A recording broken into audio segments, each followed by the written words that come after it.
உமக்கொப்பானவர் யார்? செங்கடலை நீர் பிளந்து உந்தன் நடத்தி சென்றே. செங்கடலை நீர் பிளந்து உந்தன் ஜனங்களை நடத்தி சென்றே. உம்மை போல யாருண்டு உந்தன் ஜனங்களை நேசித்திட? உம்மை போல யாருண்டு உந்தன் ஜனங்களை நேசித்திட? உமக்கொப்பானவர் யார்? உமக்கொப்பானவர் யார்? உமக்கொப்பானவர் யார்? உமக்கொப்பானவர் யார்? வானத்திலும் பூமியிலும் உமக்கொப்பானவர் யார்? வானத்திலும் பூமியிலும் உமக்கொப்பானவர். அல்லேலூயா, அல்லேலூயா, அல்லேலூயா. வானத்திலும் பூமியிலும்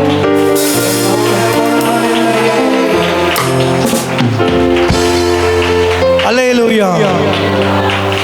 சத்தம் உயர்த்துங்க, ஒரு கை உயர்த்தி சொல்லுங்க.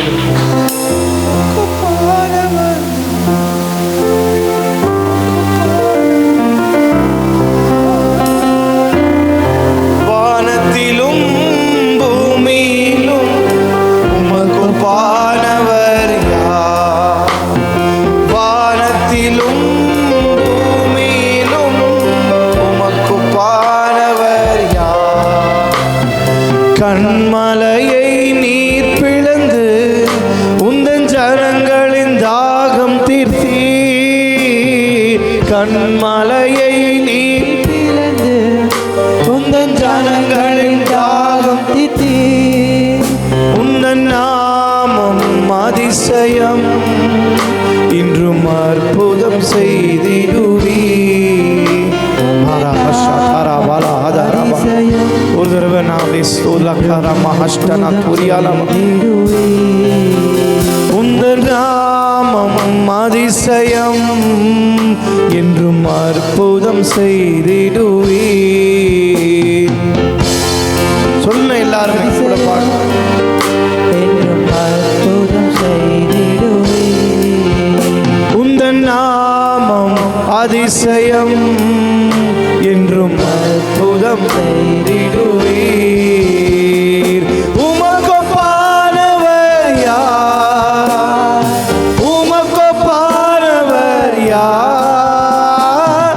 உமக்கொப்பானவர் யார்? உமக்கொப்பானவர் யார்? வானத்திலும் பூமியிலும் உமக்கொப்பானவர் யார்? வானத்திலும் பூமியிலும் உமக்கொப்பானவர் யார்? கர்த்தாவே தேவர்களில் உமக்கொப்பானவர் யார்? வானத்திலும் பூமியிலும் உமக்கொப்பானவர் யார்? ரபாஷட கதுரியாந்தர கர்த்தாவே மரஹஜரதியல மரமா உமக்கொப்பானவர் யார்? வானத்திலும் பூமியிலும் உமக்கொப்பானவர் யார்? Father, in the name of Jesus, அற்புதமான இந்த ஆராதனை உம்முடைய கரத்தில் அர்ப்பணிக்கிறோம். ஒவ்வொரு நிமிடமும் உம்முடைய நாம மகிமைப்படட்டும். நீர் கொண்டு வந்த உம்முடைய பிள்ளைகளை நீர் அறிந்திருக்கிறீர். எந்த நோக்கத்தோடு கர்த்தர் கொண்டு வந்தாலும் கர்த்தருடைய சித்தம் நிறைவேற்றப்படட்டும். ஒவ்வொருத்தருடைய இருதயமும் வார்த்தைக்கு நேராக நடத்தப்படுவதாக. நீர் பேசுகிற வார்த்தைக்காக நன்றி. இருதயங்கள் திறக்கப்பட்டு உம்முடைய வார்த்தையை ஏற்றுக்கொள்ளட்டும். இயேசுவின் நாமத்தில் இந்த வருகைக்கு ஆயத்தப்படுத்துகிற வார்த்தைகளுக்காக நன்றி அப்பா. சபையை கர்த்தர் சுத்திகரித்து ஒவ்வொரு குறை குற்றங்களை கர்த்தர் சிலுவையில் ஏற்றுக்கொண்டு சிலுவையில் ஆண்டவரே எங்களுக்காக பட்ட ஒவ்வொரு பாடுக்காக நன்றி ஆண்டவர்.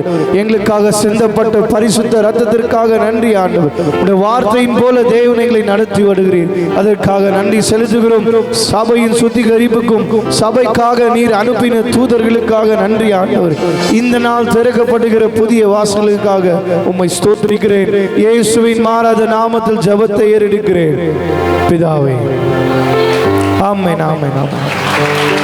சமூகத்தை நேசிக்கிறது என்னன்னா, என்ன காரியங்கள் வந்தாலும் போயிட்டு ஆண்டவர் சமூகத்தில் இளைப்பாறுதலா இருக்கும், சந்தோஷமா இருக்கும். அல்லேலூயா.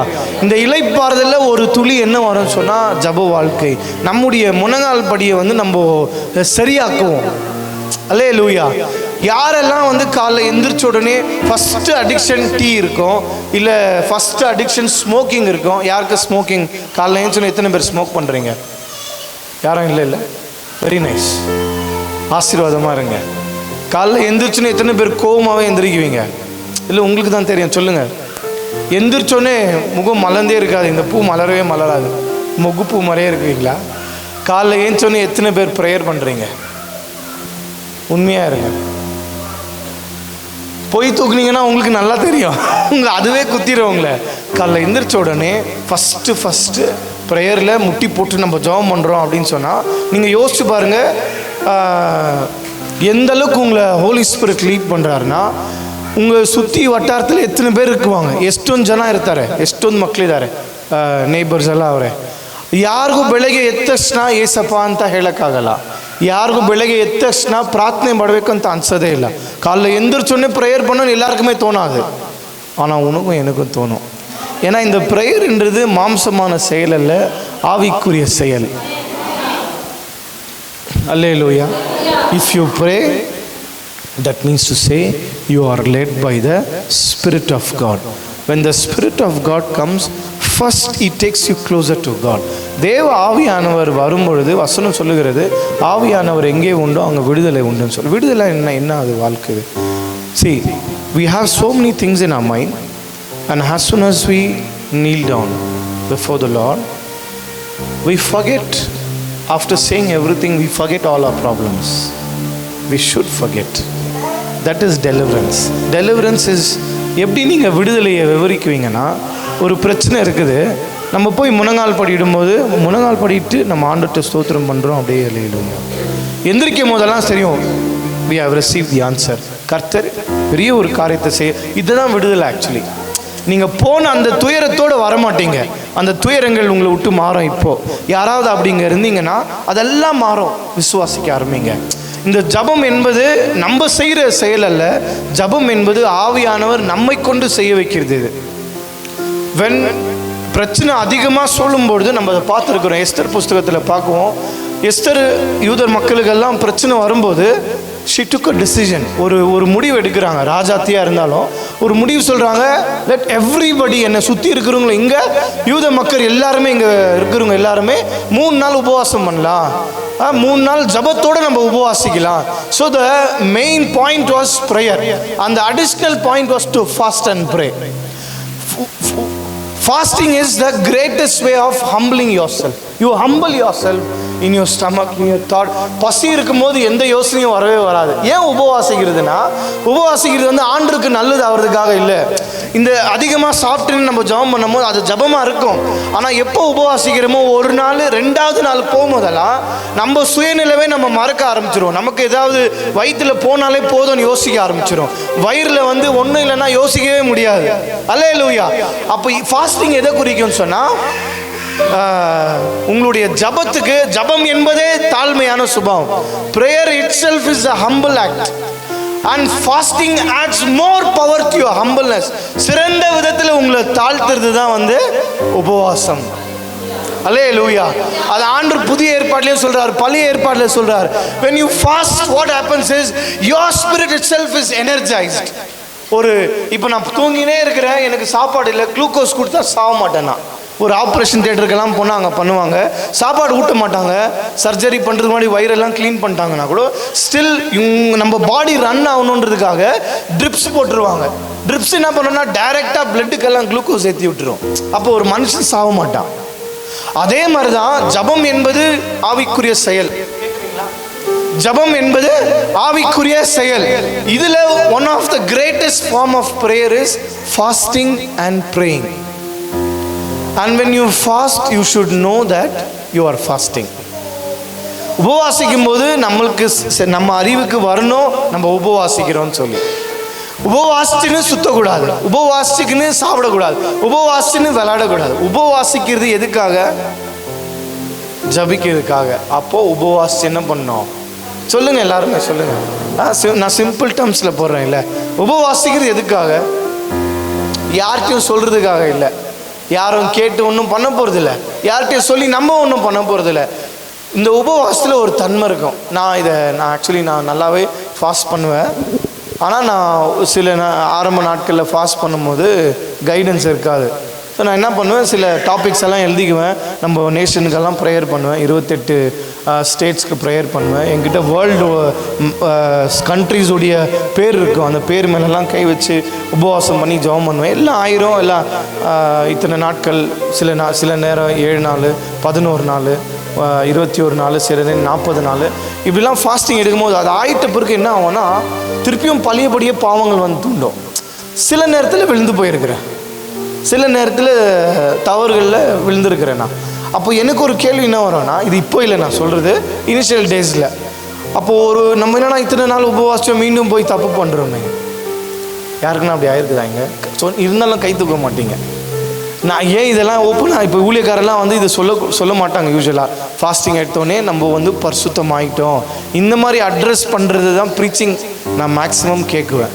ரொம்ப ரேர் இப்படி எடுத்து சொல்லிடுது. கரெக்டாக இப்போ உங்கள் லைஃப்க்கு ஒத்துப்போம் நான் சொல்கிறது. உபவாசிக்குவோம், அடுத்த வாரமே விட்ட பாவங்கள் வரும், விழுந்து போயிடுவோம். நான் விழுந்து போயிருக்கிறேன். 1 டைம் 2 டைம் இல்லை, சுமார் டைம் விழுந்துட்டேன்.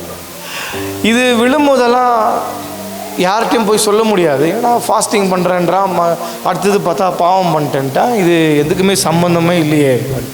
ஆக்சுவலி யார் உபவாசிக்கிறாங்களோ அவங்க சோதிக்கப்படுவாங்க. அப்புறமா தான் தெரியாது, ஓகே எங்கெல்லாம் ஃபாஸ்டிங் வருதோ அங்கே டெலிவரன்ஸும் இருக்கும், டெம்ப்டேஷனும் அதிகமாகும். ஏன்னா ஒரு பேய் வெளியே போனால் எத்தனை பேயை கொண்டு வரோம் தெரியாதுல்ல. நம்ம என்ன நினச்சோம், ஃபாஸ்டிங் பண்ணோடனே நம்ம பவர்ஃபுல் ஆயிடுவோம், இப்படி ஆயிடுவோம், ஒன்றும் ஆக மாட்டோம். அல்லேலூயா. ஃபாஸ்டிங் பண்ணுறது வந்து நம்ம கர்த்தரை மாற்றுறதுக்காக இல்லை, ஃபாஸ்டிங் பண்ணுறது நம்ம மாறுறதுக்காக. நமக்குள்ளே ஒரு சேஞ்சஸும் ஆகலைன்னு சொன்னால் டெஃபினட்டாக எங்கேயுமே சேஞ்சஸ் ஆகவே ஆகாது. 0% ஃபாஸ்டிங் எஃபெக்டிவ். இது லேட்டராக எனக்கு புரியுது. அப்போ அதனால தான் நான் இந்த ஃபாஸ்டிங்கை இப்போல்லாம் சொல்கிறதே விட்டேன் நான். ஏன்னா fasting is not for others, fasting is for self edification.